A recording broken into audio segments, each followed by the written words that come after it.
السلام عليكم ورحمة الله وبركاته.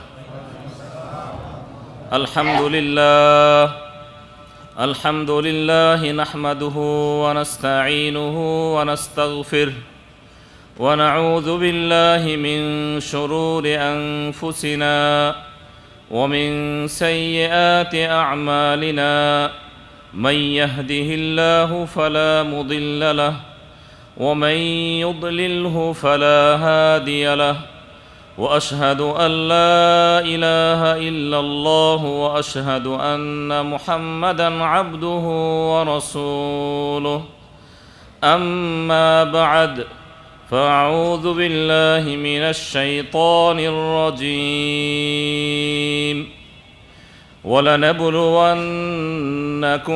بشيء من الخوف والجوع ونقص من الأموال والأنفس والثمرات وبشر الصابرين الذين إذا أصابتهم مصيبة قالوا إنا لله وإنا إليه راجعون. عن أبي هريرة رضي الله تعالى عنه عن النبي صلى الله عليه وسلم أنه قال: المؤمن القوي خير وأحب إلى الله من المؤمن الضعيف وفي كل خير احرص على ما ينفعك واستعن بالله ولا تعجز وإن أصابك شيء فلا تقل لو أني فعلت كان كذا وكذا ولكن قل قدر الله وما شاء فعل فإن لو تفتح عمل الشيطان. رواه مسلم. প্রথমে প্রশংসা করছি আল্লাহ সুবহানাহু ওয়া তাআলার, যিনি আমাদেরকে শত ব্যস্ততার মাঝ দিয়েও আল্লাহর জন্য কিছু সময় বের করার তৌফিক আতা করলেন। সে রবের দরবারে আমরা কৃতজ্ঞতার বাণী উচ্চারণ করি, বলি আলহামদুলিল্লাহ। দুরূদ ও সালাম পেশ করছি প্রিয় নবী মুহাম্মদ সাল্লাল্লাহু আলাইহি ওয়াসাল্লামের প্রতি। আমরা বলি আল্লাহুম্মা সাল্লি আলাইহি আল্লাহুম্মা বারিক আলাইহি। প্রাণপ্রিয় দিনী ভাই বন্ধুগণ, আজকের বিষয়টি আমাদের কাছে খুব স্পষ্ট। বালা মুসিবত, যদিও শব্দগুলো আরবি শব্দ, তবে আমরা বাংলাতে ব্যবহার করে থাকি এবং বাংলাতেও বুঝি। আর এই বিষয়টি অত্যন্ত গুরুত্বপূর্ণ একটি বিষয়। এটি হলো ভাগ্যের বিষয়, ঈমানের বিষয়। কারণ হলো ঈমানের যে রুকুন রয়েছে, সেই রুকুন সমূহের মাঝে একটি রুকুন হলো তাকদীরের ভালো এবং মন্দের প্রতি বিশ্বাস করা, ঈমান আনা। কোনো ব্যক্তি ততক্ষণ পর্যন্ত মুমিন হতে পারে না যতক্ষণ পর্যন্ত তার ভাগ্যের ভালো এবং মন্দের প্রতি ঈমান না নিয়ে আসবে। আমরা খুব ভালো করে জানি, লম্বা হাদিসে জিবরিল, আল্লাহর নবীর কাছে জিবরিল আলাইহিস সালাম আসলেন খুব সুন্দর পোশাকে, যেটি হাদিসে পরিপূর্ণ বর্ণনা এসেছে। সংক্ষেপে আমরা বলবো, তিনি এসে আল্লাহ নবীর কাছে অনেকগুলো প্রশ্ন করলেন। সেই প্রশ্ন সময়ের মাঝে একটি প্রশ্ন ছিল, ঈমান কাকে বলে? আল্লাহ নবীকে বললেন, ফাখবিরনি আনিল ঈমান, আমাকে ঈমান সম্পর্কে আপনি অবগত করুন। ঈমান বিষয়ক প্রশ্ন হলো, আল্লাহ নবী উত্তর দিলেন, আন তুমিনা বিল্লাহি ওয়া মালাইকাতিহি ওয়া কুতুবিহি ওয়া রুসুলিহি ওয়াল ইয়াউমিল আখির ওয়া তুমিনা বিল কদরি খাইরিহি ওয়া শাররিহি। আল্লাহ নবী জিবরিল আলাইহিস সালামকে ঈমান সম্পর্কে বললেন, ঈমান হলো আল্লাহর প্রতি বিশ্বাস স্থাপন করা, যত নবী এবং রসুল এসেছেন তাদের প্রতি বিশ্বাস স্থাপন করা, যে কিতাবগুলো আল্লাহ সুবহানাহু ওয়া তাআলা পাঠিয়েছেন সেই কিতাবের প্রতি বিশ্বাস স্থাপন করা, পরকালের প্রতি বিশ্বাস স্থাপন করা। শেষ হলো, ষষ্ঠ নম্বর হলো ভাগ্যের ভালো এবং মন্দের প্রতি বিশ্বাস স্থাপন করা, এই হলো ঈমান। এজন্য বিষয়টি হলো ঈমানই বিষয়, ঈমানের সাথে সম্পৃক্ততা। এজন্য বিষয়টি আমাদের খুব ভালো করে বুঝতে হবে। আল্লাহ সুবহানাহু ওয়া তাআলা সকল মানুষকেই কম বেশি বালা মুসিবত দিয়ে থাকেন। যেটি মুসিবত বলছি, আরবি শব্দ মুসিবত। মুসিবত বলা হয় কুল্লু মাকরুহিন ইয়াহুল্লু বিল ইনসান, প্রত্যেক অপছন্দনীয় এমন বিষয় যেটি মানুষের কাছে আসে, চাই সেটি চিন্তা হতে পারে, যত ধরুন আমরা টেনশন বলি, টেনশন হতে পারে, অর্থ সম্পদের স্বল্পতা হতে পারে, আর যে কোনো বিষয় হোক না কেন যেটি মানুষের কষ্ট হয়, তাকে চিন্তাগ্রস্ত করে তোলে, সেটি হচ্ছে মুসিবত। মুসিবতের ধরন বিভিন্ন ধরনের হতে পারে, অবস্থা বিভিন্ন ধরনের হতে পারে, ব্যক্তি বিশেষে তার কম এবং বেশিও হতে পারে। সবার ক্ষেত্রে একই ধরনের মুসিবত এটি হবে না। এজন্য মুসিবত সম্পর্কে সাদ বিন আবি ওয়াক্কাস রাদিয়াল্লাহু তাআলা আনহু আল্লাহর নবীর কাছে জিজ্ঞেস করলেন।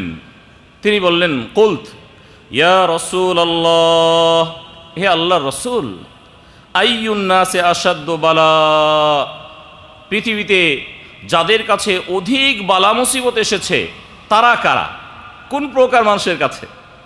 আল্লাহর নবী সুন্দর করে বললেন, আল আম্বিয়া সুম্মাল আমসালু ফাল আমসাল, সবচেয়ে বেশি বালা মুসিবত এসেছে কাদের কাছে?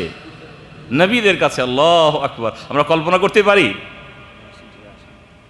নবীদের উপর সবচেয়ে বেশি বালা মুসিবত এসেছে, আমি আপনি তাহলে কে? আমার আপনার কাছে বালা মুসিবত আসাটি স্বাভাবিক। ইমানের পাওয়ার যার বেশি, তার কাছে বালা মুসিবতের পরিমাপ তত বেশি হতে পারে। আল্লাহ নবী বলেন, সুম্মাল আমসালু ফাল আমসাল, নবীদের পরে যাদের স্থান, ইমানি পাওয়ার যার যত বেশি, তার কাছে ওই পরিমাপ বালা মুসিবত এসে থাকে। আল্লাহ নবী আরও ব্যাখ্যা করে বোঝালেন, ফায়ুবতালার রাজুলু আলা হাসাবি দীনিহি, তার দিনের শক্ততা অথবা দিনের গভীরতা অনুযায়ী আল্লাহ সুবহানাহু ওয়া তাআলা মানুষকে পরীক্ষা নিরীক্ষা করেন, বালা মুসিবত দেন। ফাইন কানা দীনুহু সুলবান ইশতাদ্দা বালাউহু, যদি তার দিনের দিক থেকে সে খুব শক্তিশালী হয়, পাওয়ারফুল ইমানের মানুষ হয়, আল্লাহ নবী বললেন তার বালা মুসিবতগুলো কিন্তু তত কঠিন। ওয়াইন কানা ফি দীনিহি রিক্কাতুন, যদি তার দিনী দিক থেকে সে কিছু দুর্বল হয়, মানার দিক থেকে, চলার দিক থেকে, দিন মানার ক্ষেত্রে যদি কিছুটা দুর্বল হয়, আল্লাহ নবী বললেন উবতুলিয়া আলা হাসাবি দীনিহি, তার দিন অনুসারে তাকে আল্লাহ তাআলা বালা মুসিবত দিয়ে থাকেন। ফামা ইয়াবরাহুল বালাউ বিল আবদি হাত্তা ইয়াতরুকাহু ইয়ামশি আলাল আরদি মা আলাইহি খাতিআহ। আল্লাহ নবী এই হাদিসে আরও বিস্তারিত আলোচনা করলেন যে বালা মুসিবত বান্দার কাছে আসতে থাকে, এমন কি তারা পৃথিবীতে চলে, বালা মুসিবতের মাধ্যমে আল্লাহ সুবহানাহু ওয়া তাআলা তার বান্দার গুনাহগুলিকে তিনি মুছে দেন। আল্লাহু আকবার। তাহলে বালা মুসিবত কেন আসে এখানে কিন্তু আমরা বুঝতে পেরেছি, যদিও বিষয়টি আমরা একটু পরে একটু আলোচনা করব ইনশাআল্লাহ। আমরা প্রথমে আয়াত পড়েছিলাম সূরাতুল বাকারার 155 এবং 56 নম্বর আয়াত। আল্লাহ তাআলা এখানে তার বান্দার বালা মুসিবত কেন্দ্রিক আলোচনা করেছেন, তাকে পরীক্ষা নিরীক্ষা করবেন। আল্লাহ সুবহানাহু ওয়া তাআলা ইরশাদ করেন, ওয়ালা নাবলুওয়ান্নাকুম বিশাইইম মিনাল খাউফ ওয়াল জু' ওয়া নাকসিম মিনাল আমওয়াল। আল্লাহ সুবহানাহু ওয়া তাআলা বলেন যে অবশ্যই আমি তোমাদেরকে পরীক্ষা নিরীক্ষা করব। কি দিয়ে? অনেক সময় ক্ষুধার তাড়না দিয়ে, ক্ষুধা দিয়ে, ভয়ভীতি দিয়ে, অর্থের স্বল্পতা দিয়ে, আত্মিকভাবে কারো ব্যক্তিগতভাবে কাউকে পরীক্ষা নিরীক্ষা করেন আল্লাহ সুবহানাহু ওয়া তাআলা। তার শারীরিকভাবে পরীক্ষা হয়, সে তো সুন্দর নয়, একটা পা নাই, দুইটা পা নাই, একটা চোখ নাই, মুখ আছে কথা বলতে পারে না, পরীক্ষা নয়? পরীক্ষা। সবাই তো সুন্দর হতে চায়, এই সুন্দর হওয়ার কেরামতি কার হাতে? আল্লাহু আকবার। অনেক সময় বুঝি না, নিজের সুস্বাস্থ্য দেখে অনেক সময় অহংকারে ফিরে পড়ে, কিন্তু আদৌ উচিত নয়। এই বডি কার? আল্লাহর। এই সুন্দর দেহ কার? আল্লাহর। সবগুলো আল্লাহর হবে। আল্লাহ সুবহানাহু ওয়া তাআলা কাউকে কম বেশি দিয়ে পরীক্ষা করেন। এই জন্য আল্লাহ তাআলা বলেছেন, তোমাদেরকে তোমাদের আত্মিকভাবে আমি পরীক্ষা নিরীক্ষা করি। এরপরে আল্লাহ সুবহানাহু ওয়া তাআলা বললেন, ওয়াবাশশিরিস সাবিরিন, যারা ধৈর্য ধারণ করে তাদেরকে সুসংবাদ দিয়ে দাও, তাদের জন্য সুসংবাদ। এরপরে দোয়া শিক্ষা দিলেন, কোরআনী দোয়া। যাদের কাছে বালা মুসিবত আসবে, আল্লাহ তাআলা বললেন, আল্লাযীনা ইযা আসাবাতহুম মুসিবাহ ক্বালু ইন্না লিল্লাহি ওয়া ইন্না ইলাইহি রাজিউন। যাদের কাছে বালা মুসিবত আসবে তারা যেন পড়ে, ইন্না লিল্লাহি ওয়া ইন্না ইলাইহি রাজিউন, আমরা তো আল্লাহর কাছ থেকে এসেছি, আবারও আল্লাহর কাছে আমাদেরকে চলে যেতে হয়। সব ধরনের মুসিবত, টেনশন সব কমে যাবে। কেউ যদি আল্লাহমুখী হয়, যে আমরা তো আল্লাহর কাছে ছিলাম, আবারও তো আল্লাহর কাছে চলে যেতে হবে, অটোমেটিক তার বালা মুসিবত একটু কমে যাবে। আজকে আমাদের টেনশন বাড়ে কেন? টেনশন বাড়ানোর কাজ করি বিধায়। একটু ছোট ছোট ধরনের টেনশন এসেছে, আমি সে মাত্রা বাড়িয়ে ফেলেছি, খাওয়া ছেড়ে দিয়েছি, ঘুম ছেড়ে দিয়েছি, যত ধরনের সবগুলো যেগুলো পজিটিভ সবগুলো করা শুরু করেছে। তার বালা মুসিবত কমবে না বাড়বে? বাড়বে। এই কাজগুলো আমরা করে থাকি। আল্লাহর প্রতি যদি দৃঢ় ঈমানদার, বালা মুসিবতের মাঝে যে করণীয় তার ছিল, সেই ধরনের করণীয় যদি আমরা করতে পারি, তাহলে বালা মুসিবত মানে আমাদের কাছে অনেক হালকা হয়ে যাবে, অনেক হালকা হয়ে যাবে। এই জন্য বালা মুসিবত বিষয়টি কিন্তু অত্যন্ত গুরুত্বপূর্ণ বিষয়। মুমিনের জীবন খুব সুন্দর একটি জীবন, পাওয়ারফুল জীবন, যে জীবনকে কেউ নড়চড় করাতে পারে না। যত ধরনের কঠিন মুসিবত তার কাছে আসুক না কেন। সবচেয়ে কঠিন মুসিবত এসেছিল কাদের উপরে? একটু আলোচনা আমাদের একটু আগেই হয়েছে। আল্লাহর নবীর কাছে তাহলে বালা মুসিবত আসেনি নাকি? এসেছিল। কি বালা মুসিবত এসেছিল? সব ধরনের বালা মুসিবত এসেছিল। কথার বালা মুসিবত, তাকে কষ্ট দেওয়ার বালা মুসিবত, তাকে মারার মুসিবত, সবগুলো বালা মুসিবত, কঠিন এগুলো তার জীবনে। অনুরূপভাবে হেলমেট মাথায় ঢুকে যাওয়ার মুসিবত এসেছিল তো এগুলো নবীর জীবনে। আমরা তো একটা কথাই শুনতে পারি না। কেউ যদি কোনো কটু কথা বলে দিনের ক্ষেত্রে, আমাদের গায়ে কিন্তু লেগে যায়, ঠিক না বেঠিক? আর কাউকে দাওয়াতই দেব না। আরে আমাকে বলে পাগল, আমি দিন বুঝি না। হ্যাঁ, অনেক সময় গালিও দিয়ে বলে, না ঠিক নয়, গালি দিয়ে বসে যে আমি পাগল নাকি, একবারে 14 গোষ্ঠী ঠেকায় দেয়। নাউযুবিল্লাহ মিন যালিক। এটি মুমিনের আদৌ হওয়া উচিত নয়। ধৈর্য ধারণ করতে হবে। দিনের পথে কাজ করলে কিছু না কিছু কষ্ট অবশ্যই আসবে। আল্লাহ নবী হাদিসে আলোচনা করেছেন, যে হাদিসটি আমরা প্রথমেই পড়েছি, আবু হুরায়রা রাদিয়াল্লাহু তাআলা আনহু তিনি বলছেন, আল মুমিনুল কাবিয়্যু খায়রুন ওয়া আহাব্বু ইলাল্লাহি মিনাল মুমিনিদ দাঈফ। দুর্বল ইমানদারের চেয়ে পাওয়ারফুল ইমানদার আল্লাহর কাছে অনেক উত্তম এবং অনেক পছন্দনীয়। তাহলে ইমানদার যারা দুর্বল রয়েছে, দুর্বল ইমানদার, পাওয়ারফুল ইমানদার, এই জন্য আমরা আজকের অনুষ্ঠানে এসেছি কেন? আমাদের ইমানের পাওয়ারকে বাড়াতে। মুমিনের ইমানের পাওয়ার বাড়ে, ঠিক না বেঠিক? কিসে বাড়ে? আমলের মাধ্যমে বাড়ে, কোরআন তেলাওয়াতের মাধ্যমে বাড়ে, ওয়াজ শোনার মাধ্যমে বাড়ে, নামাজ পড়ার মাধ্যমে বাড়ে। যে এগুলো ছেড়ে দেয় তার ঈমান কমে যায়। আল্লাহ নবী বললেন, পাওয়ারফুল ইমানদার আল্লাহর কাছে কিন্তু ওই দুর্বল ইমানদারের চেয়ে অনেক ভালো এবং তার প্রিয়।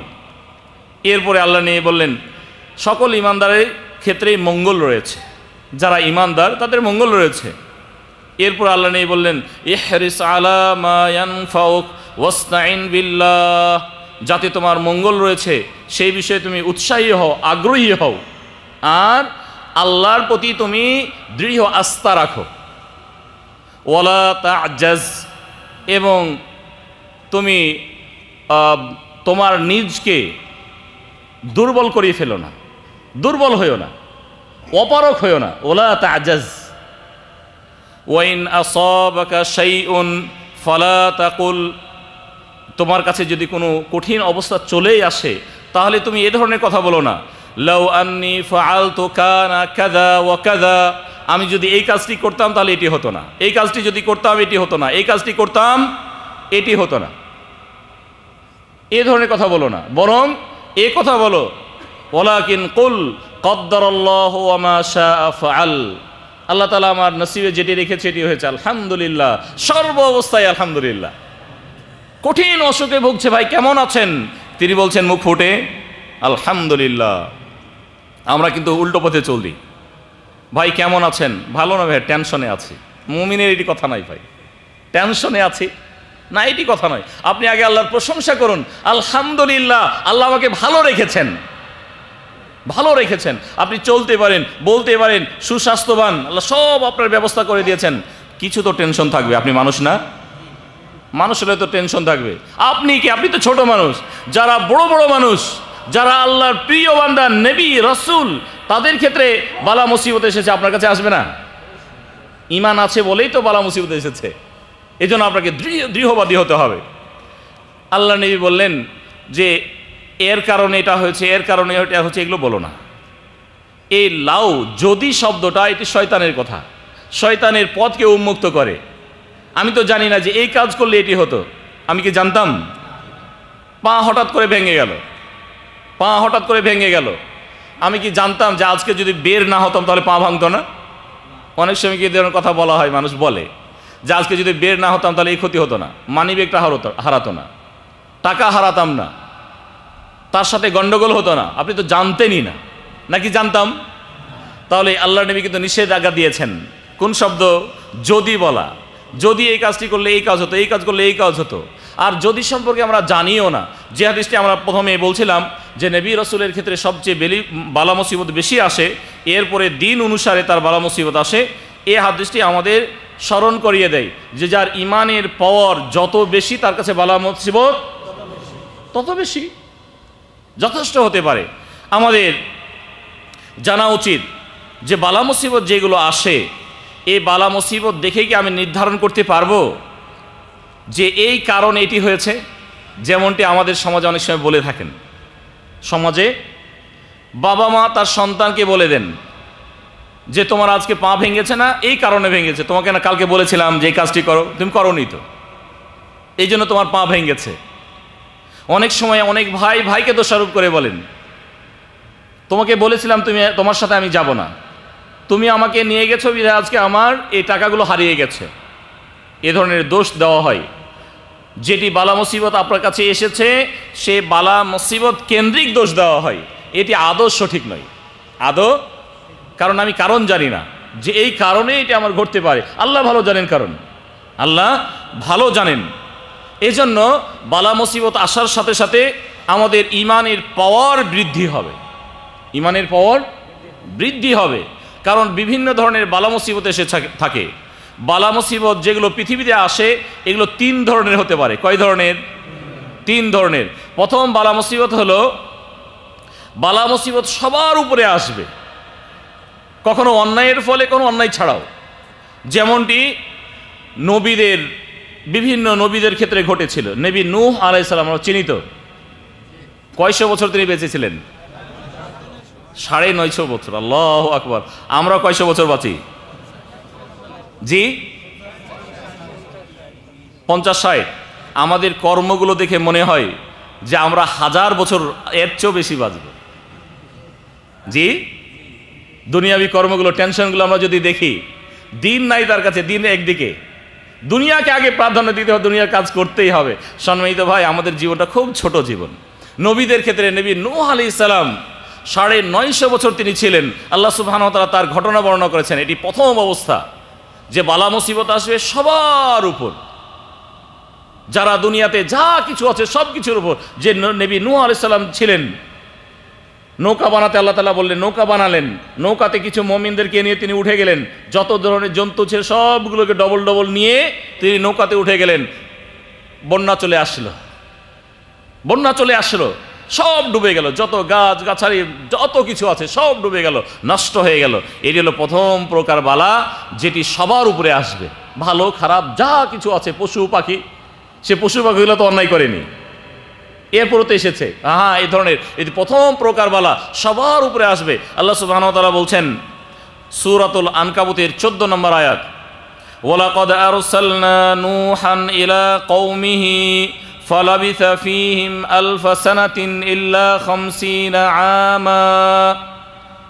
আল্লাহ সুবহানাহু ওয়া তাআলা নবী নূহ আলাইহিস সালামকে তার জাতির কাছে তিনি পাঠালেন। তিনি 950 বছর থাকলেন।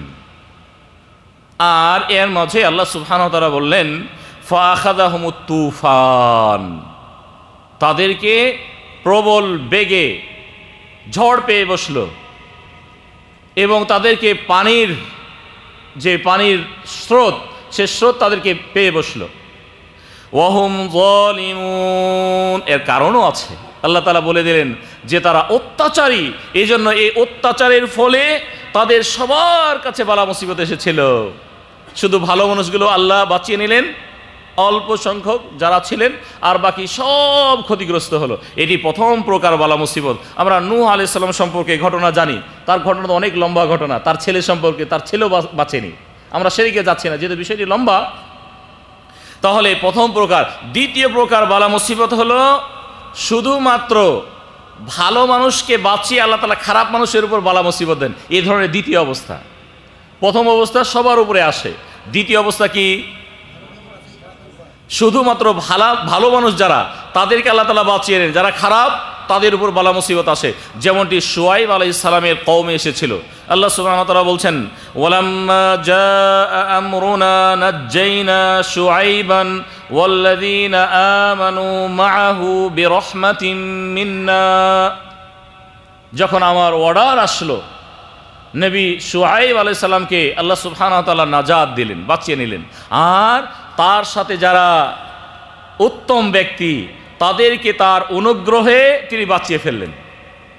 এরপরে বাকি যারা ছিল, যারা অত্যাচারী কওম ছিল, ওয়া আখাযাতিল্লাযীনা যালামুস সাইহা ফাআসবাহু ফি দিয়ারিহিম জাথিমিন।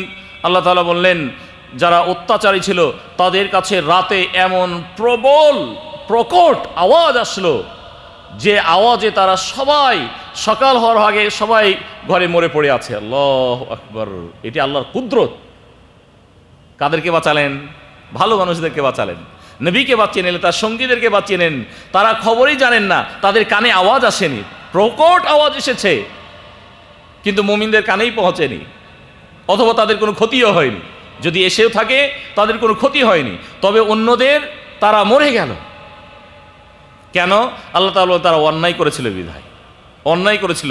আর তৃতীয় নম্বর বালা মুসিবত হলো ব্যক্তিগতভাবে আসবে। কখনো কখনো ব্যক্তির উপর বালা মুসিবত আসে, যেটি আমাদের ক্ষেত্রে হতে পারে। যখন বান্দা বড় ধরনের অন্যায় করে, কখনো আল্লাহ সুবহানাহু ওয়া তাআলা তাকে কন্ট্রোল করে ফেলেন। এই ধরনের যুগে যুগে কালে কালে অনেক ঘটনা ঘটেছে। যদি ফিরাউনের ঘটনা আমরা বলি, তাহলে ফিরাউনের ক্ষেত্রে ঘটেছে, কারুনের ক্ষেত্রে ঘটেছে। আল্লাহ সুবহানাহু ওয়া তাআলা তাকে অর্থ সম্পদ দিয়েছিলেন, তাকে অর্থ সম্পদ দিয়েছিলেন, যার অর্থ সম্পদের চাবিকাঠি বহনের জন্য একদল সুঠাম দেহের পুরুষের দরকার হতো। একদল পুরুষ তার শুধু চাবিগুলোকে বহন করত। আল্লাহু আকবার। আল্লাহ সুবহানাহু ওয়া তাআলা তার সম্পর্কে বলছেন ফাখাসাফনা বিহি ওয়া বিদারিহিল আরদ ফামা কানা লাহু মিন ফিয়াতিন ইয়ানসুরুনা।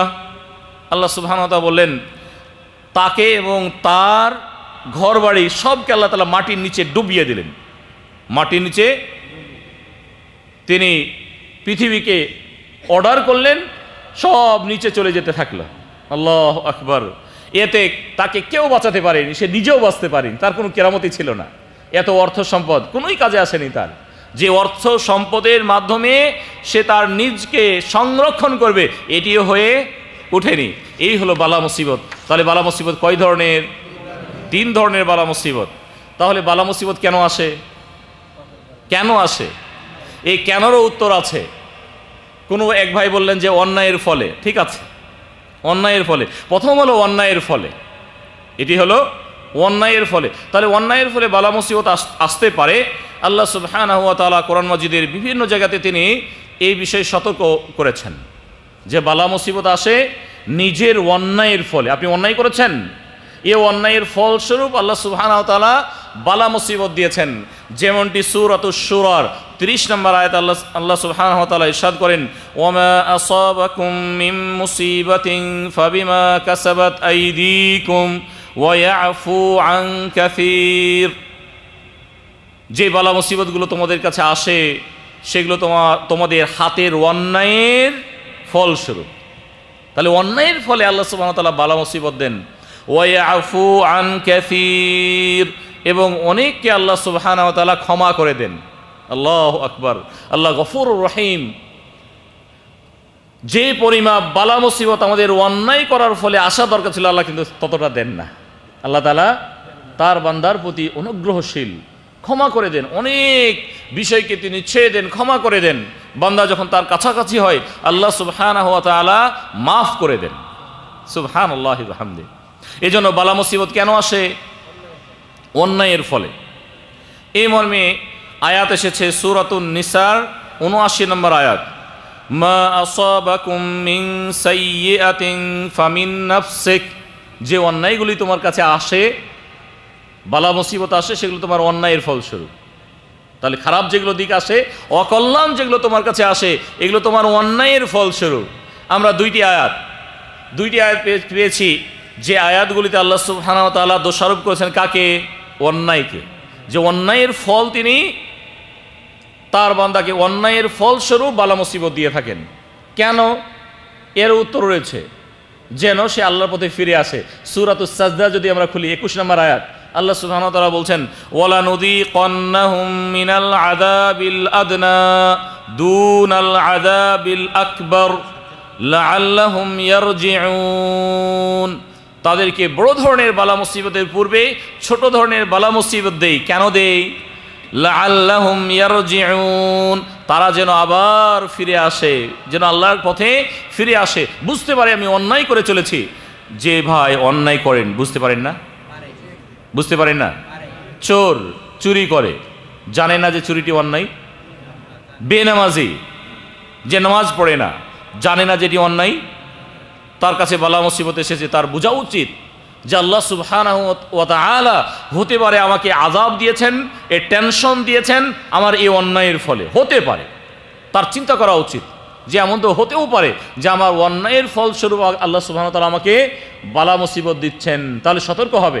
এই মর্মে নবী সাল্লাল্লাহু আলাইহি ওয়াসাল্লাম বিভিন্ন হাদিসে আলোচনা করেছেন।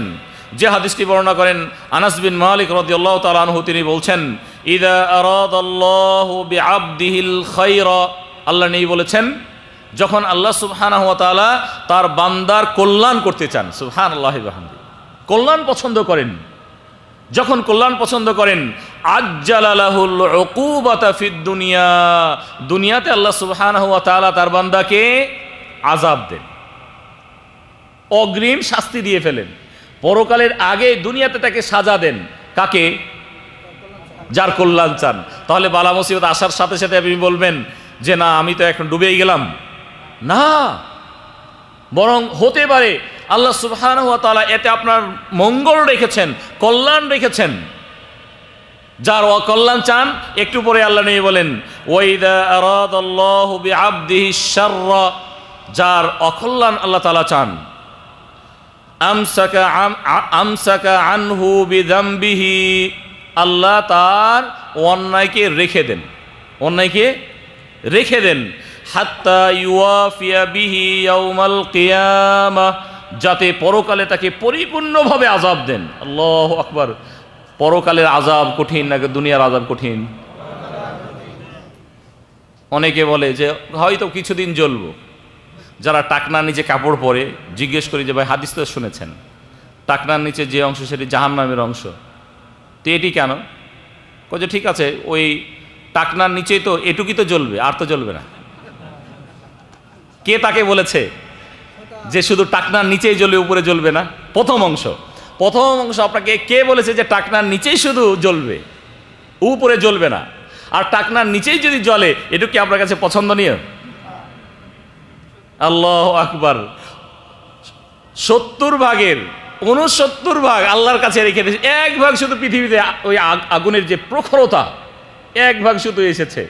সহ্য করতে পারবো? 100 কোটি টাকা দিব, মোমবাতি জ্বালিয়ে আঙ্গুলটা শুধু ধরে থাকবেন। 100 কোটি টাকা 1 মিনিট ধরে থাকবেন, কেউ পারবে? 100 কোটি টাকা তাকে দেওয়া হবে তো? বুঝি টাকার দরকার নাই, জান বাঁচায় আগে।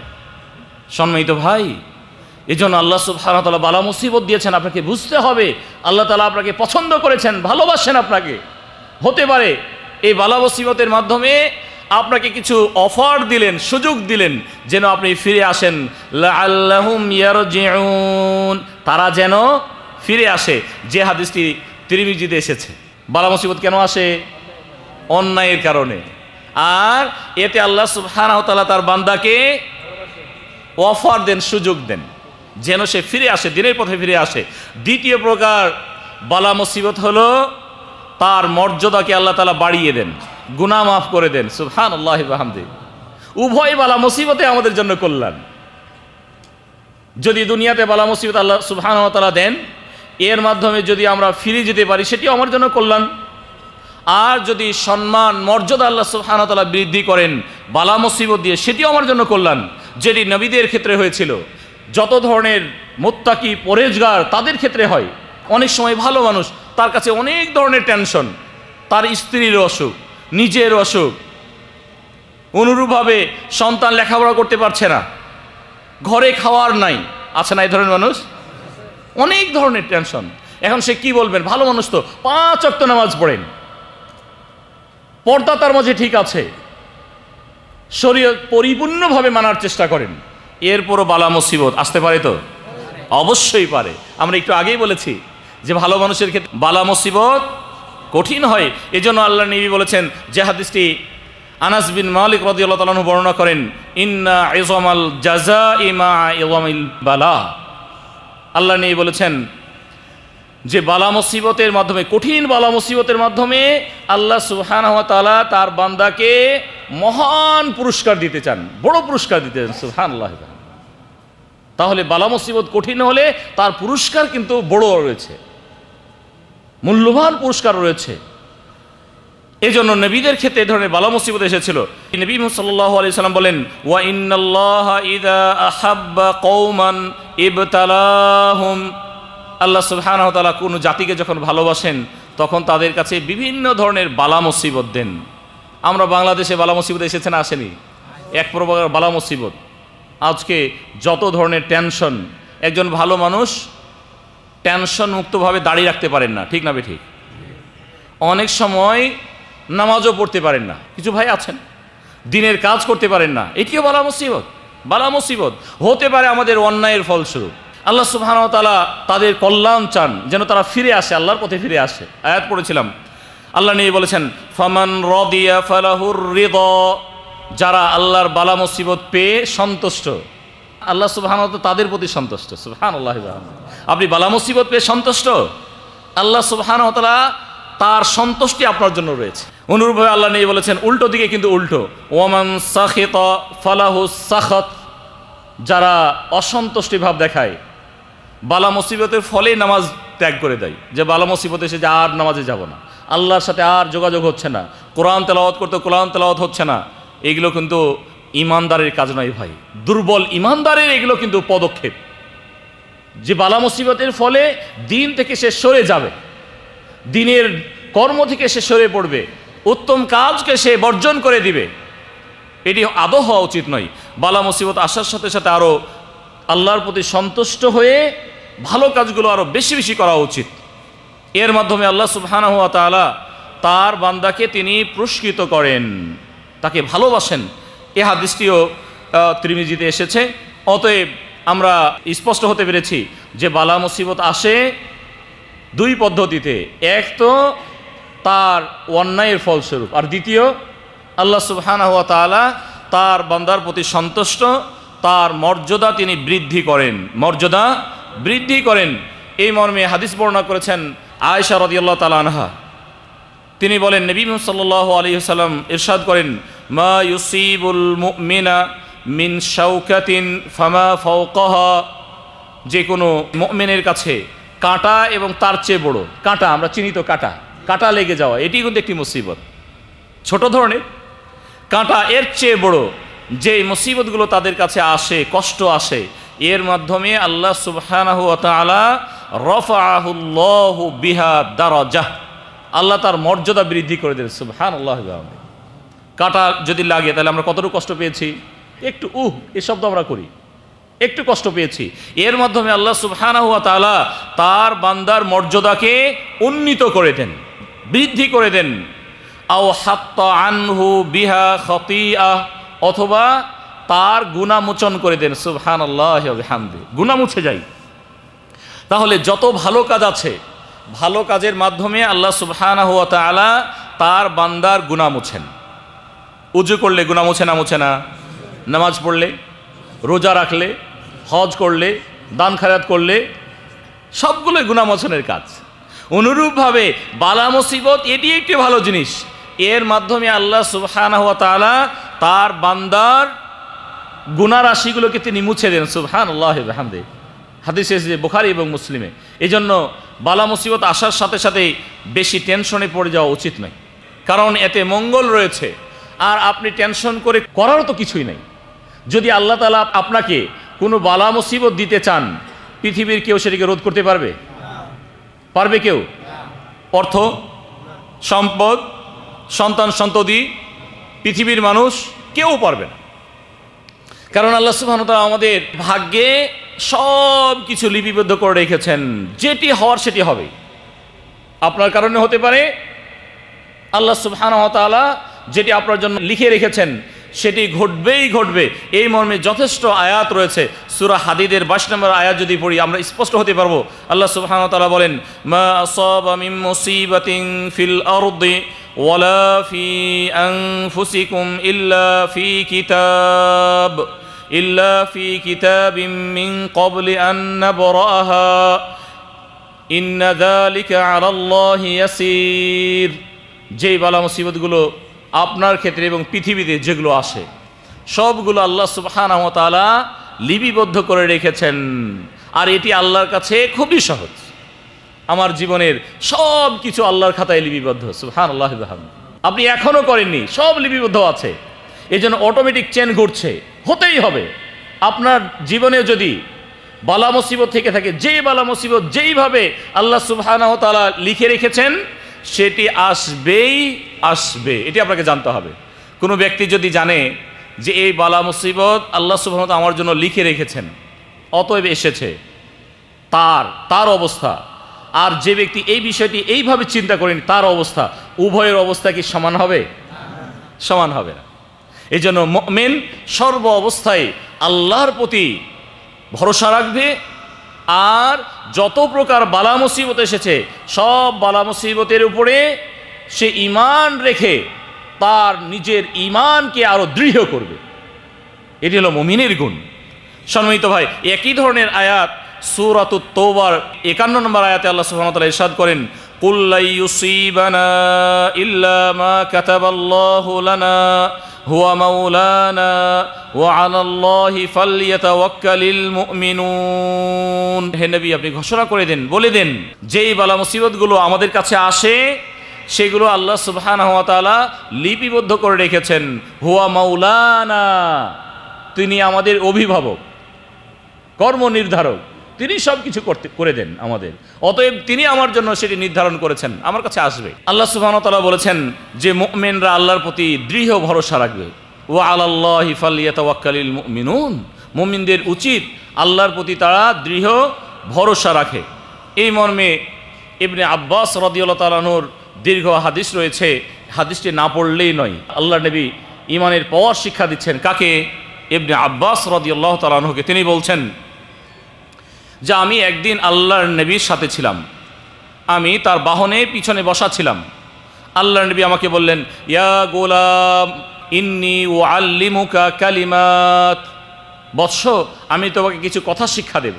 আল্লাহর নবী ছোট বাচ্চাকে সুন্দরভাবে শিক্ষা দিচ্ছেন, আর এগুলো ঈমানের যে দৃঢ়তা, সে দৃঢ়তা শিক্ষা দিচ্ছেন যে তোমাকে আমি কিছু বাক্য শিক্ষা দেব। ইহফাজিল্লাহ ইয়াহফাজকা তুমি সেগুলোকে সংরক্ষণ করো, হেফাজত করো, আল্লাহ সুবহানাহু ওয়া তাআলা তোমাকে হেফাজত করবেন।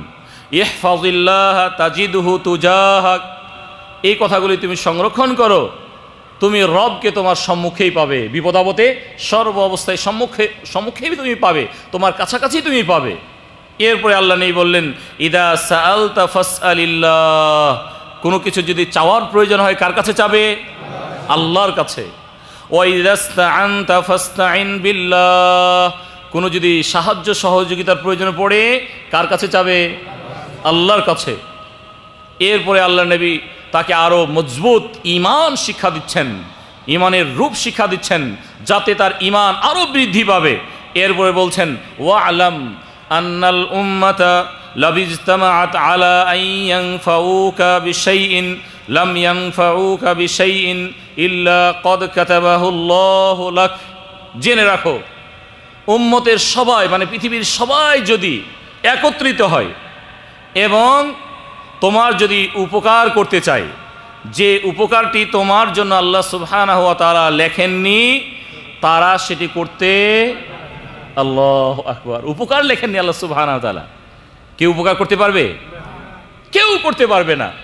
উম্মতের সবাই যদি একত্রিত হয়ে চেষ্টা করে আপনাকে আজকে বাঁচিয়ে নেবে, আল্লাহ যদি চান যে আজকে আপনাকে বাঁচাবেন না, বাঁচাতে পারবে? যে বিপদ আপনার কাছে এসেছে, যে টেনশন আপনার কাছে এসেছে, সবাই যদি চেষ্টা করে এরপর সেটি দূর করতে পারবে না। এরপরে আবারও বলছেন উল্টো দিকে উল্টো, ওয়ালাউ ইজতামাউ আলা আন ইয়াদুররুকা বিশাইইন লাম ইয়াদুররুকা বিশাইইন ইল্লা ক্বাদ কাতাবাহুল্লাহু আলাইক। আর সবাই যদি একত্রিত হয়ে তোমার কিছু ক্ষতি করতে চায়, তাহলে বিন্দু ক্ষতি করতে পারবে না। যেই ক্ষতি আল্লাহ সুবহানাহু ওয়া তাআলা লিখেছেন সেই ক্ষতি ছাড়া, তাহলে কেউ ক্ষতি করতে পারবে না, যত সে পায় তারা করুক না কেন, এটি আপনার লেখা ছিল, হবে। কিন্তু কেউ ব্যক্তিগতভাবে কেউ ক্ষতি করতে, সমাজের কিছু মানুষের পিছে লেগে যায়, লাগে না? অর্থের দিক থেকে, অনেক সময় এলমের দিক থেকে, কারো একটু এলেম হলে আবার আরেকজনের পিছেও লেগে যায়। মানুষ কিন্তু অনেক প্রকার রয়েছে, আল্লাহ নবী সেই মানুষের বর্ণনা দিয়েছেন। কেউ কারো ক্ষতি করতে চায়, ক্ষতি করতে পারে? তার নিজের ক্ষতি করে, কেউ ক্ষতি করতে পারে না।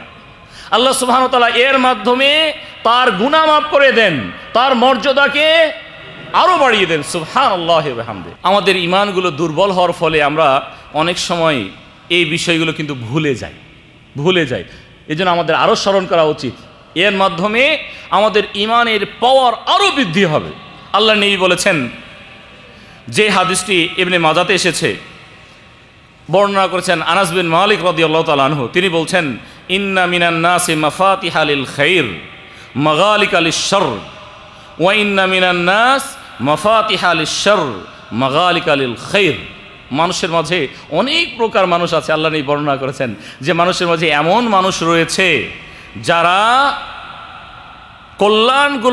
কল্যাণের পথকে সংকুচিত করতে চায়, অকল্যাণের পথগুলিকে বৃদ্ধি করতে চায়। এ ধরনের মানুষ রয়েছে, কল্যাণকে বন্ধ করতে চায়। মানুষের মাঝে মানুষ রয়েছে কল্যাণ বন্ধ করে, আরেকজনের ভালো দেখলে সেখানেই সে লেগে পড়ে, কল্যাণ বন্ধ করতে চায়। আর যত অকল্যাণ রয়েছে, ফিতনা ফাসাদ, এগুলো সৃষ্টি করতে চায়। মানুষের মাঝে এক প্রকার মানুষ। উল্টো দিকে আবার উল্টোও রয়েছে, এমনও মানুষ রয়েছে যারা কল্যাণ শুধু চায়, অকল্যাণের পথগুলোকে বন্ধ করতে চায়। এরপরে আল্লাহ নবী বলেছেন, ফাতুবা লিমান জাআলাল্লাহু মাফাতিহাল খাইরি আলা ইয়াদাইহি, তার জন্য সুসংবাদ যারা কল্যাণের পথগুলোকে আরো প্রশস্ত করে দেয়, খুলে দেয়, তাদের জন্য সুসংবাদ। আল্লাহু আকবার, তাদের জন্য সুসংবাদ। এরপরে আল্লাহ নবী তাদেরকে ভীতি প্রদর্শন করেছেন, ওয়াইলুল লিমান জাআলাল্লাহু মাফাতিহাশ শাররি আলা ইয়াদাইহি, তাদের জন্য ধ্বংস, ওয়াইল, যারা অন্যায়ের পথকে উন্মুক্ত করে তোলে তাদের জন্য রয়েছে জাহান্নাম, ওয়াইল, আযাব, তাদের জন্য আযাব রয়েছে। সম্মানিত দিনী ভাই, পূর্বের যে হাদিসটি পড়ছিলাম, নবী মুহাম্মদ সাল্লাল্লাহু আলাইহি ওয়াসাল্লাম ইবনে আব্বাস রাদিয়াল্লাহু তাআলা আনহুকে তিনি শিক্ষা দিচ্ছেন, ঈমানের পাওয়ারকে আরো বৃদ্ধি করে দিচ্ছেন। ঈমানী শক্তি বৃদ্ধি যার মাধ্যমে হয়, আল্লাহ নবী তাকে শিক্ষা দিচ্ছেন যে সবাই যদি একত্রিত হয় তোমার ক্ষতি করতে পারবে, সে নিজেরই ক্ষতি করবে। এরপরে আল্লাহ সুবহানাহু ওয়া তাআলা তিনি যে কলমে লিখতে বলেছিলেন সে কলম তো উঠিয়ে নিয়েছেন, আর যে দফতরে তিনি লিখেছেন সে দফতরও শুকিয়ে গেছে। অতএব মানুষের মাঝে অনেক প্রকার মানুষ রয়েছে সম্মানিত দিনী ভাই, কেউ আপনারও ক্ষতি করতে পারে। তাদের সম্পর্কে আমাদের করণীয় কী হবে? তাদের সম্পর্কে শুধু ব্যক্তিদের ক্ষেত্রে নয়, এক তো যত ধরনের বালা মুসিবত এসেছে, বালা মুসিবতে আমার করণীয় কি? আর কেউ যদি আপনার ক্ষতি করতে চায় তাহলেই বা আপনার করণীয় কি? করণীয় আছে না? করণীয় আছে। আল্লাহ সুবহানাহু ওয়া তাআলা তার নবীকে শিক্ষা দিয়েছেন। এই জন্য আমাদের সব সময় যখনই বালা মুসিবত আসবে সেগুলোতে ধৈর্য ধারণ করতে হবে। প্রথম ধৈর্য ধারণ করতে হবে। আল্লাহর নবীকে আল্লাহ সুবহানাহু ওয়া তাআলা নসিহত করেছেন, ধৈর্যের নসিহত করেছেন। আল্লাহ তাআলা সূরা নাহলের 127 নম্বর আয়াতে ইরশাদ করেন, ওয়াসবির ওয়ামা সবরুকা ইল্লা বিল্লাহ, তুমি আল্লাহর প্রতি ধৈর্য ধারণকারী হয়ে যাও, ধৈর্য ধারণ করো। আর ওয়ালা তাহজান আলাইহিম, তাদের প্রতি তুমি এত চিন্তাগ্রস্ত হয়েও না। তারা যে তোমার ক্ষতি করে চলেছে, ক্ষতি করার যত ধরনের পদ্ধতি নিয়ে এগিয়ে এসেছে, তাদের প্রতি তুমি এত চিন্তাগ্রস্ত হয়েও না, টেনশন করো না। আর তুমি তোমার নিজকে তাদের ধোঁকার ক্ষেত্রে সংকীর্ণ করে ফেলো না, ধৈর্য ধারণ করো। তাহলে ধৈর্য ধারণ করা প্রথম কি হবে? আমাদের ধৈর্য ধারণ করা। কেন ধৈর্য ধারণ করব? কেন? এই জন্য আমাদেরকে ধৈর্য ধারণ করতে হবে। ইতিপূর্বে আমরা আলোচনা শুনেছি, এর মাধ্যমে আল্লাহ সুবহানাহু ওয়া তাআলা আমাদেরকে প্রতিদান দেন। সুবহানাল্লাহি ওয়া বিহামদিহি। এই জন্য আমাদের এই বিষয়গুলো আরও খুব গভীরভাবে আলোচনা করতে হবে। আল্লাহর বালা মুসিবত যেগুলো এসে থাকে পৃথিবীতে, যত ধরনের বালা মুসিবত, সবগুলো আসার সাথে সাথে আপনাকে জানতে হবে যে হতে পারে আল্লাহ সুবহানাহু ওয়া তাআলা আপনার কল্যাণ চেয়েছেন। আসলে এতে কল্যাণ আছে না নাই আমি কিভাবে বুঝবো যে এই বালা মুসিবত কি আমার অন্যায়ের ফলস্বরূপ, নাকি আল্লাহ তাআলা আমার মর্যাদা বৃদ্ধি করে দিবেন, গুনাহ মাফ করে দিবেন, এই জন্য বালা মুসিবত দিয়েছেন? আমি কিভাবে বুঝবো? বোঝার ক্যাপাসিটি আছে না? আছে তো, অবশ্যই আছে। যারা কল্যাণকামী, কল্যাণের পথে অগ্রসর হন, যারা অকল্যাণ করেন না, রবের সন্তুষ্টি অর্জন করে চলেছেন, রবের বিধিবিধানকে মেনে চলেছেন, নবীদের ক্ষেত্রে বালা মুসিবত এসেছে, আপনি বলবেন যে এই বালা মুসিবত তাদের অন্যায়ের ফলস্বরূপ? না, তিনি কল্যাণের পথে রয়েছেন, তিনি কারো ক্ষতি করতে যাননি, সব সময় কল্যাণের পথে রয়েছেন। এই কল্যাণের পরেও যদি ক্ষতিগ্রস্ত হন তাহলে তাকে বুঝতে হবে এর মাধ্যমে আল্লাহ সুবহানাহু ওয়া তাআলা তার বান্দার মর্যাদা উন্নত করেন, তার কদরকে বাড়িয়ে দেন, তাকে সম্মান করেন। আল্লাহ সুবহানাহু ওয়া তাআলা তার সম্মান বাড়িয়ে দেন দুনিয়াতে এবং পরকালে। দুনিয়াতে কেউ যদি কিছু ক্ষতিও করে ফেলে, কিন্তু পরকালে সেই ক্ষতি থেকে আল্লাহ সুবহানাহু ওয়া তাআলা তার বান্দার যখন তাকে পরিপূর্ণ বদলা দেবেন, এটি দুনিয়ার ক্ষতির চেয়ে পরকালের বদলা অনেক বিশাল, অনেক বড়। এই জন্য দুনিয়াতে কেউ হতে পারে আপনার ক্ষতিও করতে পারে। আর নিজের অন্যায়ের ফলে যে বালা মুসিবত আসে সেটি কিভাবে? হ্যাঁ, সেটিও আমরা জানতে পারি। একজন নামাজ রোজায় পড়ে না, হালাল খায় না, পর্দাপুশিরা করে না, আল্লাহর সব সময় নাফরমানি করে, বালা মুসিবত আসার পরে সে বলবে যেটি আল্লাহ তাআলা আমার মর্যাদাকে বাড়িয়ে দিচ্ছেন। হ্যাঁ, হতে পারে মর্যাদার পরে আল্লাহ তাকে সুযোগ দিয়েছেন, এটি হতে পারে। কাফেরদের জন্য মৃত্যুর পূর্ব মুহূর্ত পর্যন্ত সুযোগ। যারা মুমিন কিন্তু গুনাহগার মুমিন, আসি, আল্লাহর অবাধ্য, কখনো কখনো অবাধ্যতা করেন, তাদের জন্য সুযোগ রয়েছে। আমরা পড়েছি, আয়াত পড়েছি, আল্লাহ সুবহানাহু ওয়া তাআলা তাদেরকে বড় আযাবের চেয়ে ছোট আযাব এজন্য দেন, লাআল্লাহুম ইয়ারজিউন, তারা যেন ফিরে আসে। এই জন্য বালা মুসিবতের সময় আমাদের করণীয় কি হবে?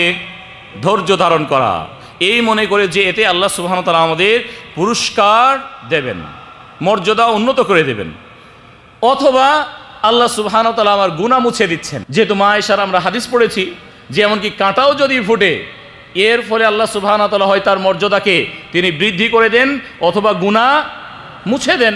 অতএব আপনার কাছে যে বালা মুসিবত এসেছে এর মাধ্যমে আল্লাহ সুবহানাহু ওয়া তাআলা আপনার গুনাহ মুছে দিচ্ছেন।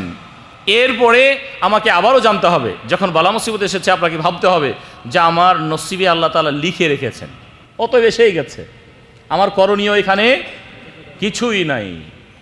যে করণীয় সেই করণীয় আমাকে বেশি বেশি পড়তে হবে, যেটি আমরা প্রথমে বলেছিলাম, আল্লাহর কাছে বেশি বেশি দোয়া পড়তে হবে, একটু পরে আমরা বলছি। তাহলে বালা মুসিবত আসার সাথে সাথে আপনাকে ধৈর্য ধারণ করতে হবে। এতে গুনাহ মাফ হচ্ছে, এটি আপনাকে মনে করতে হবে যে এর মাধ্যমে আল্লাহ তাআলা গুনাহ মুছে দেন। আল্লাহ সুবহানাহু ওয়া তাআলা আপনাকে ভালোবাসেন বিধায় আপনাকে এই সুযোগ দিয়েছেন, এই সুযোগ গ্রহণ করতে হবে। অনুরূপভাবে বালা মুসিবত আসার সাথে সাথে যদিও আপনার কাছে কঠিন, এরপর আয়াত পড়তে হবে। আল্লাহ সুবহানাহু ওয়া তাআলা বলেছেন ওয়া আসা আন তাকরাহু শাইআন ওয়া হুয়া খায়রুল লাকুম, এমন তো অনেক বিষয় রয়েছে যেগুলোকে তোমরা অপছন্দ করো, এতে তোমার কল্যাণ রয়েছে। হতে পারে এতে আল্লাহ সুবহানাহু ওয়া তাআলা আমার জন্য কল্যাণ লিপিবদ্ধ করে রেখেছেন। অনুরূপভাবে আমাকে বুঝতে হবে যখন বালা মুসিবত এসেছে আপনি গভীরভাবে চিন্তা করবেন এদিকে আমার অন্যায়ের ফলস্বরূপ, যে অন্যায়গুলি আমার মাঝে রয়েছে সেগুলোকে দ্রুত বর্জন করতে হবে। কারণ আল্লাহ তাআলা যদি এই অন্যায়ের ফলে আমাকে এই সাজা দেন তাহলে অন্যায়কে ছাড়তে হবে, নাকি অন্যায় নিয়ে আপনি আল্লাহর সাথে উঠতে চান? না, এটি মুমিনের কাজ নয়। সব সময় নিজের অন্যায়গুলোকে খুঁজে বের করতে হবে, কোনো অন্যায় করেছি কিনা। কেননা আলী রাদিয়াল্লাহু তাআলা আনহু তিনি বলেছেন মা নাযালা বালাউন ইল্লা বিযামবিন, কোনো বালা আসে না, মুসিবত আসে না, কিন্তু যেগুলো আসে সেগুলো কিন্তু গুনার ফলে আসে। আমরা ইতিপূর্বে আয়াত পড়েছি ওয়ামা রুফিআ বালাউন ইল্লা বিতাওবাতিন, আর এগুলো আল্লাহ সুবহানাহু ওয়া তাআলা তওবার মাধ্যমে সেগুলোকে দূর করে দেন। সুবহানাল্লাহ। এই জন্য আল্লাহর কাছাকাছি হওয়া, তওবা করা, আল্লাহ জানি না কি অন্যায় করেছি, তুমিই ভালো জানো। অনেক সময় নিজের অন্যায় নিজে বুঝতে পারে না, হতেও তো পারে।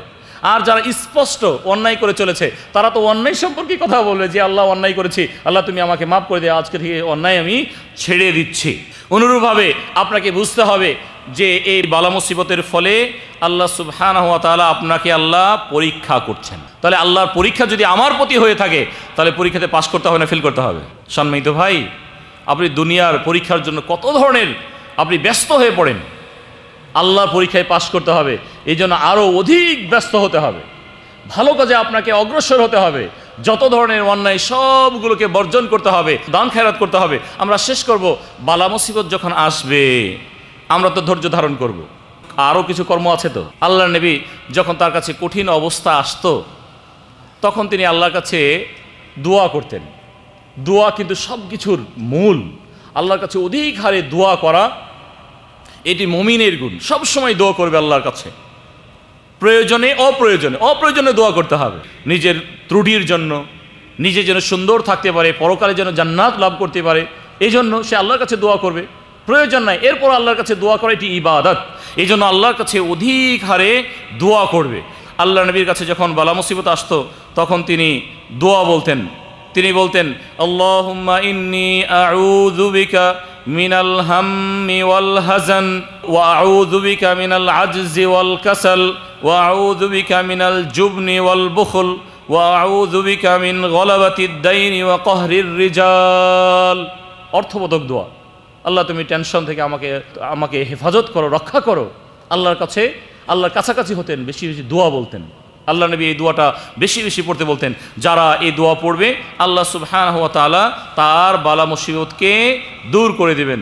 অনুরূপভাবে আল্লাহ নবীর আরও সুন্নতি দোয়া রয়েছে। ইবনে আব্বাস রাদিয়াল্লাহু তাআলা আনহু বলেন যে আল্লাহর নবীর কাছে যখন বালা মুসিবত আসতো, কঠিন অবস্থা আসতো, তিনি দোয়া বলতেন লা ইলাহা ইল্লাল্লাহুল আযীমুল হালিম, লা ইলাহা ইল্লাল্লাহু রাব্বুল আরশিল আযীম, লা ইলাহা ইল্লাল্লাহু রাব্বুস সামাওয়াতি ওয়া রাব্বুল আরদি ওয়া রাব্বুল আরশিল কারীম।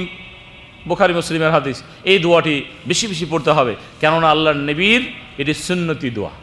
এই দোয়াগুলি তিনি বেশি পড়তেন। অনুরূপভাবে আরেকটি হাদিস আব্দুল্লাহ ইবনে মাসউদ রাদিয়াল্লাহু তাআলা থেকে এসেছে, আল্লাহর নবী যে দোয়া আমাদেরকে শিক্ষা দিয়েছেন, যখন কারোর কাছে এই ধরনের কোনো টেনশন আছে, বালা মুসিবত আছে, তখন সে যেন দোয়া করে আল্লাহুম্মা ইন্নী আবদুকা ওয়া ইবনু আবদিকা ওয়া ইবনু আমাতিকা নাসিয়াতি বিয়াদিক মাদিন ফিয়া হুকমুক আদলুন ফিয়া কদাউক আসআলুকা বিকুল্লি ইসমিন হুয়া লাক সাম্মাইতা বিহি নাফসাক আও আল্লামতাহু আহাদাম মিন খালকিক আও আনজালতাহু ফি কিতাবিক আও ইস্তা'সারতা বিহি ফি ইলমিল গায়বি ইনদাক আন তাজআলাল কুরআনা রাবি'a কলবি ওয়া নূরা সাদরি ওয়া জালা'a হুজনি। যে ব্যক্তি এই দোয়া পড়বে আল্লাহ সুবহানাহু ওয়া তাআলা তার যত ধরনের টেনশন, যত ধরনের চিন্তা, দুশ্চিন্তা সবগুলোকে দূর করে দেবে। সুবহানাল্লাহ। অত্যন্ত অর্থবোধক দোয়া। এই দোয়াগুলি আমাদেরকে মুখস্থ করতে হবে এবং বেশি বেশি পড়তে হবে। দেখেও পড়তে পারেন 2 রিয়ালের হিসনুল মুসলিম, সবার কাছে থাকা উচিত। এই দোয়াগুলো সেখানে রয়েছে, আল্লাহর কাছে বেশি বেশি দোয়া পড়া উচিত। আর সংক্ষেপে যে কোরআনি দোয়া, যেটি আমরা ইতিপূর্বে বলেছি, ইন্না লিল্লাহি ওয়া ইন্না ইলাইহি রাজিউন, আমরা আল্লাহর কাছ থেকে এসেছি, আবার আল্লাহর কাছে আমরা ফিরে যাব। আল্লাহ সুবহানাহু ওয়া তাআলা আমাদের সকলকে পৃথিবীতে যত প্রকার বালা মুসিবত আমাদের কাছে আসবে সবগুলোর উপর ধৈর্য ধারণ করার তৌফিক দান করুন, যেমনটি ধৈর্য ধারণ করেছিলেন নবী এবং রাসূলগণ। মুত্তাকি এবং পরহেজগার যারা ভালো মানুষ ছিলেন, তারা যেভাবে সে ধৈর্য ধারণ করেছিলেন এবং আল্লাহর কাছে সওয়াব কামনা করেছিলেন, আল্লাহ সুবহানাহু ওয়া তাআলা আমাদের সকলকে ধৈর্য ধারণ করার তৌফিক দান করুন। ওয়া আখির দাওয়ানা আলহামদুলিল্লাহি রাব্বিল আলামিন।